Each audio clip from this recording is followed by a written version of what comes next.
Avant de développer ces titres, la fin des cours a eu aujourd'hui une saveur un peu particulière dans la petite commune corrézienne du Chastan. Elle a en effet définitivement fermé les portes de son école. Avec une classe unique de 6 élèves, ce n'était pas suffisant pour sauver l'établissement. Reportage Caroline Huette et Pierre Gauthier.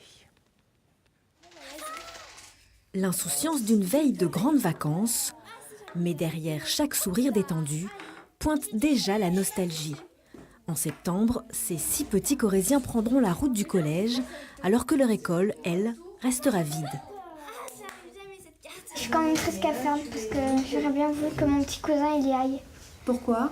Parce qu'on a planté des choses, puis on apprend plein de choses ici, il y a de bonnes maîtresses. Même pincement au cœur pour leur professeur, qui à la rentrée rejoindra une école voisine. Mon travail a été très intéressant. On a mis en place des projets intéressants et puis motivants aussi, dont une classe de mère qui a été bien sûr plus facile à organiser pour 6 élèves que pour 30. Pour la cuisinière de l'école, le dernier jour a un goût amer, après 35 ans, à régaler les papilles des enfants. Je voyais une fin logique, voilà. Je ne voyais pas cette fin-là. Donc pour moi, pendant les 2 ans qu'il me reste pour être à la retraite, voilà, ces points d'interrogation, voilà. Et je me retrouve sans emploi.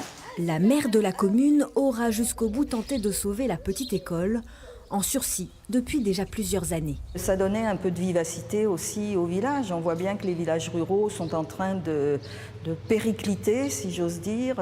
Ici, on n'a plus de commerce. Le dernier service public qu'on avait, c'était l'école. Donc on devient un petit peu un village dortoir. L'école du Chastan dit maintenant au revoir à ses derniers élèves, après avoir accueilli des générations d'enfants pendant plus de 165 ans.